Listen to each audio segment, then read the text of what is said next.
আম্মুকে থামতে বলো, না হলে গাড়ি থেকে ছুঁড়ে ফেলে দিব। আলতার এদিকে মন নেই, ওর মাথায় প্রশ্ন ঘুরছে। এতদিন ফারিসার খরচ কে চালাতো? ফারিসার চাচা বলতে তো ওর বড় ভাই শুধু, কিন্তু ভাই তো ছোটদার খোঁজ জানতো না। যদি জেনেই থাকে তাহলে আগে কেন বলেনি? বাড়ির মেয়েকে বাড়িতে না নিয়ে গিয়ে অন্যের বাড়িতে রেখে খরচ চালানোর মানে কি? কালকে ও বাপের বাড়ি যে ভাইয়ের সাথে খোলামেলা আলোচনা করতে হবে, না হলে এ রহস্য সমাধান খুলবে না। তানজিমের ডাকে ওর হুঁশ আসলো, বলল, তোরা বাচ্চা নাকি সারাক্ষণ দুটোতে সাপে নেউলে লেগেই থাকিস? কি সমস্যা তোদের? ফারিসা মুখ ভার করে বলল, আমাকে কেন বলছো? তোমার ছেলেই তো আমার সাথে কেমন করছে। আমি দুজনকেই বলেছি। তানজিম চুপ করে রইল। ওর মেজাজ বেজায় খারাপ হয়ে আছে। তার ওপরে এই মেয়ের বকবকানি মেজাজ সপ্তমে চড়ে গেছে। বাসায় এসে যে যার রুমে চলে গেল। ফারিসা ফ্রেশ হয়ে এসে দেখল ইরা ও বিছানার এক পাশে শুয়ে বই পড়ছে। ওকে আসতে দেখে ইরা বলল, সুন্দরী রমণী তো আরো বেশি সুন্দরী হয়ে যাচ্ছে। কি ব্যাপার, বিয়ের ফুল ফুটেছে নাকি? বিয়ের ফুল শুকিয়ে মরে গেছে। ও মা, সে কি কথা? তুমি বিয়ে করবে না বলে বিরাট কাণ্ড করলে শুনে এলাম, আর এখন দুঃখ পাচ্ছ? আরে ধুরো, বুইড়া না হয়ে যদি কচি ছেলে হতো তাহলে এতক্ষণে বাসর ঘরে থাকতাম। বাবা, পিচ্ছি মেয়ের কি শখ? শখ হবে না, শুধু বিয়েটা হতে দাও, তারপর বরকে শুধু নাকে দড়ি দিয়ে ঘুরাবো। শখটক বাদ দিয়ে পড়ালেখায় মনোযোগ দাও, না হলে কপালে বুড়ো বর ছাড়া কিছুই জুটবে না। ইরাপু, তুমি হুদাই ভয় দেখাচ্ছ, আমি জানি। হুম, সত্যি বলছি। এই দেখো, পড়াশোনা না করলে পড়াশোনা করার সুন্দর ছেলে কেন তোমাকে বিয়ে করবে? তারা তো তাদের সাথে মিলিয়ে বউ বানাবে। ফারিসা মন খারাপ করে সাই জানালো। কেঁদে কেটে পুকুর বানাতে ইচ্ছে করছে ওর। ইরা হেসে বলল, আচ্ছা, একটা কথার উত্তর দাও তো, তুমি ভাইয়াকে কেন সহ্য করতে পারো না? তোমরা আগে থেকে পরিচিত নাকি? না মানে ওই যে সিনেমায় হয় না, নায়ক নায়িকা রাস্তায় নায়কের গাড়ির সাথে নায়িকার সাইকেল বা স্কুটির ধাক্কা লাগে, তারপর তাদের ঝগড়াঝাটি হয়, তারপর থেকে কোইন্সিডেন্টালি দেখা হতে থাকে, তারপর ঝগড়া থেকে প্রেম। ফারিসা ইরার পুরো কথা শুনে হাসিতে ফেটে পড়ল। হেসে গড়াগড়ি খেতে খেতে বলল, তোমার ভাই নায়ক? ও একটা রোবট, হার্টলেস মানুষ একটা, সবসময় আমার সাথে কেমন করে, আমি যেন ওনার শত্রু। মানুষ শত্রুর সাথেও তো এমন করে না। শুরুটা তো তুমি করেছো শুনলাম, কাহিনী বলো। কাহিনী তেমন কিছু না, আসলে উনি মানুষকে হেল্প করে ভিডিও বানিয়ে অন্যের কাছে মহান হয়, আবার টাকাও কামায়। আমার কেমন জানি মনে হয় উনি লোক দেখানো কাজ করে মহান হতে। ইরা বিষয়টা বুঝতে পেরে ফারিসার মাথায় গুঁতো মেরে বলল, আরে বুদ্ধু, ভিডিওর মাধ্যমে মানুষজন জানতে পেরে অনেকে ভাইয়ার মাধ্যমে মানুষদের হেল্প করে, আর ভাইয়া ভিডিওর টাকাগুলো দিয়েও মানুষদের হেল্প করে, না হলে এত টাকা পাবে কোথায়? ফারিসা মাথা চুলকে বিষয়টা ভাবল, মিনমিন করে বলল, তাই তো। তুমি আসলেই বুদ্ধু। আমি ভালো মেয়ে। আর তুমি সারাদিন বই পড়ো কেন? তোমার পরীক্ষা কি সে পড়ো তুমি? আমি তো ডক্টর, ডক্টরদের পড়াশোনা শেষ নেই। উফ, ফুপি বলেছিল, ভুলে গেছি, আমি আসলেই একটা বুদ্ধু। আচ্ছা চলো, খাবার খাবে, বড় মা অপেক্ষা করছে। মুষলধারে বৃষ্টি হচ্ছে। শাওনের সামনে বসে আছে খালিদ, ফয়সাল করিমের করিম গ্রুপ অফ ইন্ডাস্ট্রির ম্যানেজার। সে ফয়সাল করিমের সকল দুর্নীতির সাক্ষী বলা যায়, ডান হাত। শাওন একান্তে তার সাথে দেখা করতে চেয়েছে। খালিদ অবশ্য ভয় পাচ্ছিল, কেননা শাওন ওদের শত্রুপক্ষ, ক্ষতি করতে দুবার ভাববে না। শাওন শান্ত কণ্ঠে বলল, কফিটা খান, ওটাতে কিছু মেশানো নেই। আর কিছু লাগবে? খালিদ দরদর করে ঘামতে লাগলো, ভয়ার্ত কাপা কণ্ঠে বলল, কি জন্য ডেকেছো? শাওন সে কথার উত্তর না দিয়ে বলল, আপনার পরিবারকে নাকি জানিয়ে এসেছেন আমার এখানে আসছেন, সেটা আমি আপনাকে বারণ করেছিলাম কাউকে বলতে।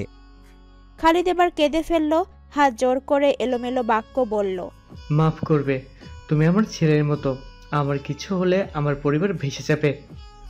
হ্যাঁ, আপনি আমার বাবার বয়সী, আপনাকে আমি ছেড়ে দেব, কিচ্ছু করব না। তার বিনিময়ে আপনাকে কিছু দিতে হবে। কি দিতে হবে? প্রমাণ, ফয়সাল আর তার ছেলের কুকর্মের সকল এভিডেন্স আমার চাই। এর বিনিময়ে আপনি টাকা পাবেন। টাকার কথা শুনে খালিদের চোখ চকচক করে উঠে বলল, হ্যাঁ হ্যাঁ, আমি রাজি। আমি সব প্রমাণ জোগাড় করে দিব। খালেদের চোখে মুখে খুশির ছটা দেখে শাওন বাঁকা হেসে বলল, আপনাকে অফারটা দিলাম, আপনি অ্যাকসেপ্ট না করলে আপনাকে কেউ খুঁজে পেত না। খালিদের মুখটা চুপসে গেল। শাওন 50,000 টাকার বান্ডেল খালিদের সামনে রেখে আবারও বলল, আশা করছি আপনি বেইমানি করবেন না। বেইমানি আমি সহ্য করি না, তারপর মৃত্যু হয়, মাথায় রাখবেন। খালিদ টাকাটা নিয়ে খুশি হয়ে শাওনের ফ্ল্যাট থেকে বের হয়ে গেল। শাওন আরাম করে বসে কফি খাচ্ছে। হুইল চেয়ারের চাকা ঠেলতে ঠেলতে আমজাদ ওর পাশে এসে বলল, কি করতে চাস তুমি? বাবাই, আব্বু জেল থেকে বের হওয়ার আগে সব ময়লা সাফ করতে যাচ্ছি। আমজাদ রেগে গিয়ে বলল, তোমাকে এসব নিয়ে মাথা ঘামাতে হবে না। আমি লোকজনদের বলে দেব, তারা সবটা করবে। তুমি ছুটো মেরে হাত গন্ধ করতে চেও না। ভুলে যেও না তোমার একটা পরিচয় আছে। প্রতিশোধের নেশায় সেটা ভুলে যেও না। শাওন বেশ কয়েকদিন হলো ল্যাবে যায় না। ওর একটা পরিচয় আছে, ও একজন সায়েন্টিস্ট। শাওনের এটা নিজের ইচ্ছায় হয়েছে। আজকাল ঔষধে কেমিক্যাল মিশিয়ে মানুষ হত্যা করছে কোম্পানিগুলো, সাথে ডক্টরগুলো টাকা খাইয়ে সেই ঔষধের নাম লিখতে বাধ্য করাচ্ছে। শাওনের ইচ্ছে ওর বানানো ঔষধ খেয়ে গরিব মানুষেরা সুস্থ হবে, তার মূল্য খুব কম হবে, এমন চিন্তাধারা নিয়ে এগোচ্ছে। বেশ কিছুটা সফল হচ্ছে ও, তার মধ্যে শত বাধা বিপত্তি এসে ধরা দিচ্ছে। ফারিসা হোস্টেলে উঠেছে কদিন হলো, সাথে কোচিংয়ে ভর্তি করে দিয়েছে তানজিম, সেটা হোস্টেল থেকে দূরে। আলতা গাড়ি পাঠিয়ে দেয় যাতায়াতের জন্য। ফারিসা প্রথমে জেদ করে নিতে না চাইলেও আলতার কাছে হার মানতে হয়েছে। ফারিসা হোস্টেলে ওঠার পর থেকে প্রতিদিন একটা না একটা ঝামেলা লেগেই আছে। কোনোদিন ওর ফেস ওয়াশ হারিয়ে যায়, টুথপেস্ট হারিয়ে যায়। এটা নিয়ে হল সুপারকে অভিযোগ জানালেও কাজ হয়নি। ফারিসা জানে এটা রুমমেটদের কাজ, তাছাড়া এ রুমে কেউ আসে না। আর আজ তো ওর ইউজ করা ব্রাশ হারিয়ে ফেললো। ফারিসা চিৎকার চেঁচামেচি করে বাথরুম থেকে বেরিয়ে এসে বলল, তোমাদের কি ঘেন্নাপিতি নেই? ফ্রেশ ওয়াশ টুথপেস্ট নিসো মানলাম, তাই বলে আমার ইউজ করা ব্রাশটাও নিয়ে নিলে? আমাকে বলতে তোমাদের ব্রাশ কেনার টাকা নেই, আমি কি না করতাম নাকি? তোমাদের মতো অত ছোট মন না আমার। শাপলা রেগে মেগে তেতে উঠে বলল, এই মেয়ে, তোমার সাহস তো কম না, তুমি আমাদেরকে চোর বলছো? অবশ্যই, চুরি করবে তো চোর বলবো না? আর তোমাদের সবাইকে বলছি না, যে নিয়েছে তাকেই বলছি। বাই দ্য ওয়ে, তোমার এত গায়ে লাগছে কেন? তুমি নাওনি তো? শাপলা থতমত খেয়ে বলল, তুমি কিন্তু বাড়াবাড়ি করছো। আমি কিন্তু হোল সুপারকে জানাবো। যাও বলো, হসুপার ঘোড়ার ডিম করবে। শাপলা রেগে মেগে চলে গেল। শিলা ওদের কথা শুনছিল আর মিটমিট করে হাসছিল। শাপলা যেতেই বলল, আরে তুমি তো দেখছি ভালোই, কিন্তু তুমি শাপলাকে ভুল বুঝো না। আসলে ওর একটা রোগ আছে, সেটার জন্য সবটা সরিয়ে ফেলে, আবার পরে ফিরিয়ে দেয়। তুমি নতুন, তাই হয়তো হেজিটেট ফিল করছিল। ওরে বাবা, চুরি করা একটা রোগ? এখন দেখছি রোগে বাবা মা নেই। তোমার কথাগুলো আবার সেই মজা লাগে। তোমাকে কলেজে ফুটবল খেলতে দেখেছিলাম, শুনেছি অনেক ভালো খেলো। দেখেছো বলেছো, আবার শুনেছো বলছো? সেভাবে আমার খেলা দেখা হয়নি। ও আচ্ছা, থাকো। আমার আবার কোচিংয়ে যেতে হবে। ফারিসা কোচিং শেষ করে বাইরে আসলো। আইসিটি অ্যাকাউন্টিং ওর মাথায় ঢুকছে না। ওর নিজের উপরেই রাগ হচ্ছে। তাছাড়া ও আজ কোচিংয়ে সবার সামনে ভুল অঙ্ক বলাই সবাই হেসেছে। ওর মন খারাপ হয়েছে। গাড়ির কাছে এসে দেখলো তানজিম গাড়িতে। ফারিসা কোনো প্রতিক্রিয়া না জানিয়ে পাশে গিয়ে বসলো। অনেকক্ষণ ধরে বসে থাকার পরও ফারিসাকে চুপচাপ বসে থাকতে দেখে ফারিসাকে তানজিম বলল, কি হয়েছে? কি হবে? তাহলে কথা বলছো না কেন? আশ্চর্য, আপনি তো আমার কথা বলা শুনতেও দেখতে পারেন না। তাহলে চুপ করে থাকলে আপনার সমস্যা কোথায়? তানজিম বিরক্তি নিয়ে বলল, কথা বলা মানুষ চুপ হয়ে গেলে সমস্যা, ভাবলাম বোবা হয়ে গেল কিনা। ফারিসা মুখ বেঁকিয়ে বলল, আমার মুড নাই আপাতত, তাই আপনাকে কিছু বললাম না। তানজিম নিজের ব্যবহারে নিজেই অবাক না হয়ে পারল না। ফারিসা চুপ থাকলেও বিরক্ত লাগে, ওর কথা বললেও বিরক্ত লাগে। নিজে কি চায় সেটাইও বুঝতে পারছে না।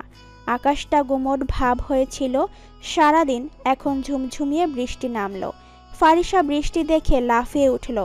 পর মুহূর্তে তানজিম আছে দেখে নিজেকে দমিয়ে নিয়ে বলল, আপনি আজ আসলেন কেন? তানজিম জানালা দিয়ে বাইরে তাকিয়েছিল। ফারিসার কর্মকাণ্ড দেখেনি। ওর প্রশ্ন শুনে বলল, কাজ ছিল, তোমার অবস্থা দেখে যাই। আমাকে দেখার কি আছে? আগে কখনো দেখেননি। তানজিম বিরক্তি লুকিয়ে বলল, তোমার পড়াশোনার অবস্থা দেখতে এলাম, কিন্তু এসে দেখলাম করুণ। এরকম পড়াশোনা নিয়ে এইচএসসি দিলে ফেল ছাড়া কিছু হবে না। আপনি কিন্তু অপমান করছেন আমায়। অপমান করার সুযোগটা তুমি দিচ্ছ। তুমি চাইলেই পড়াশোনাটা ভালো করে করতে পারো, যে দান মনে। ফারিসা অসহায় কণ্ঠে বলল, পড়াশোনাটা আমার মাথায় ঢোকে না, সব মাথা থেকে বের হয়ে যায়। তানজিম কিছুক্ষণ চুপ থেকে বলল, বই খাতা নিয়ে একদিন বসো, সমস্যাটা কোথায় সেটা খুঁজে বের করার চেষ্টা করো। তোমার কোথায় কিভাবে সমস্যা সেটা খুঁজে বের করো, তারপর নিজেই সলভ করতে পারবে। ফারিসা মাথা নাড়িয়ে সায় জানালো, বলল, আমাকে এখানে নামিয়ে দেবেন? তানজিমের কৌতূহলে ভ্রু কুঁচকে গেল। বলল, কেন? ফারিসা নিঃসংকোচ করে বলল, বৃষ্টি ভিজতে ভিজতে যাই। তানজিম রাগে চোখ মুখ শক্ত করে বলল, এত বড় মেয়ে, কোনো কমন সেন্স নাই তোমার? বৃষ্টিতে ভিজবো, এটাতে কমন সেন্সের কি আছে আবার? তানজিম বুঝলো এটাকে বুঝিয়ে কোনো কাজ হবে না, তাই শান্ত কণ্ঠে বলল, না, বৃষ্টিতে ভিজলে জ্বর আসবে। এখন পড়াশোনা নিয়ে ভাবো, এসব বাদরামি বাদ দাও। আপনি কি ভালো করে কথা বলতে পারেন না? সবসময় খালি খ্যাক খ্যাক করেন কেন? তানজিম ধমকে উঠল। ম্যানারলেস বেয়াদব মেয়ে একটা। ফারিসা চোখ মুখ কুঁচকে বলল, এই আপনি চোখ দেখাচ্ছেন কাকে? আমি ভয় পাই আপনাকে? ম্যানারলেস বেয়াদব কাকে বলছেন আপনি? হ্যাঁ, আপনি নিজে কি জানেন? আপনি তোমার কাছে অবশ্যই আমার নিজের সার্টিফিকেট নিব না। আমিও অবশ্যই আপনার কাছ থেকে নিজের সার্টিফিকেট নিব না। ডিসগাস্টিং। অশিক্ষিতরা তোমার মতো করে না। আপনি অশিক্ষিত, আমার নামটা মনে রাখতে পারেন না আপনি? তানজিমের রাগে মাথা দপদপ করছে। ড্রাইভারকে বলল, চাচা গাড়ি রাখেন, আমি নামবো। এই বৃষ্টিতে কই যাবা বাবা? আর যেখানেই যাই এই মেয়েটার সাথে যাব না। আমিও আপনার সাথে যেতে বসে নেই। চাচা আপনি গাড়ি রাখেন, আমি এই অশিক্ষিত লোকটার সাথে যাব না। তানজিম রেগে গেল। হোস্টেলের সামনে ছাড়া গাড়ি থেকে নামলে পা পায়ের জায়গায় থাকবে না। আমাকে তুমি চিনো না, ভালো মানুষ এটা দেখেছো, খারাপটাও দেখবে। তানজিমের কথায় কিছু একটা ছিল যা ফারিসাকে ভয় পেতে বাধ্য করেছে। চুপচাপ গাড়িতে বসে রইল। তানজিম কিছুক্ষণ পর নেমে গেল। গাড়ি আবারও চলতে শুরু করলো। ড্রাইভার বলল, মামনি, তানজিম বাবাকে রাগিয়ে দিয়ে কোনো কাজ হলো না, বাইরেও বের করতে পারলে না। তুমি বুঝলে কিভাবে? আমার এমনি এমনি চুলদারি পাখিনি। ফারিসা মুখ ভার করে বাইরে তাকিয়ে রইল। তানজিমের সাথে অমন বিহেভ করে এখন ওর গিল্টি ফিল হচ্ছে। একটু বাড়াবাড়ি করে ফেলেছে। ফারিসা বিড়বিড় করে বলে উঠল, লোকটা এতটাও খারাপ না। কি সুন্দর আমাকে বোঝালো আর আমিই ঝাড়ি দিলাম। এটা ঠিক হয়নি। তাহলে কি আমাকে সরি বলতে হবে? না, সরি বললে আমারই তো মান সম্মান যায়। থাক ওভাবে ওনার সাথে আর এমন করব না। এমন হাজার বুলি আউড়িয়ে বকবক করতে করতে হোস্টেলে চলে গেলে। শাওন ল্যাবে কাজ করতে গিয়ে অন্য মনস্ক হয়ে কাজ করছিল। সেখানে হাতে ক্ষতিকারক অ্যাসিড লেগেছে। তেমন বেশি না লাগলেও শাওনের বন্ধুরা ওকে নিয়ে পাশের হসপিটালে গেল। শাওন ল্যাবে কাজ করতে গিয়ে অন্যমনস্ক হয়ে কাজ করছিল। ইরা চলে গেছে, 1 সপ্তাহ কেটে গেছে। ইরা 3 দিন বেসরকারি হসপিটালে থাকে, 3 দিন সরকারি হসপিটালে থাকে। বুদ্ধিটা ওরই। আজও বেসরকারি হসপিটালে ছিল। রোগী দেখে সে হালকা খাবার খেয়ে বই পড়ছিল। এখন তেমন কোনো এমার্জেন্সি নেই। অন্য ডক্টরেরা অপারেশনে ব্যস্ত। আবার ও নতুন ডক্টর তেমন কেউ চেনে না। পরিচিতি পেতে হলে ওকে আরও পড়তে হবে, জানতে হবে। মানুষের সেবায় সবসময় ডুবে থাকতে হবে, তবেই না মানুষ ওকে চিনবে। মানুষ শখ বা ভালোবেসে ডক্টর হসপিটালে আসে না আসে নিজের শারীরিক অশান্তি দূর করতে। তাই ও সারাক্ষণ মেডিকেলের এটা ওটা বই নিয়ে ঘাটাঘাটি করে নিজেকে আরও প্রস্তুত করার জন্য। একজন নার্স ইরার কেবিনে নক করে, একজন পেশেন্ট আসছে ম্যাম। গুরুত্ব কিছু না, আমি ব্যান্ডেজ করতে পারতাম, কিন্তু ম্যাম ওনার সাথে অভিভাবকরা মানছেন না। ইরা আসতে বলল। শাওন ইরাকে দেখে চিনে ফেলল। ইরা শাওনের কথার মনেও নেই।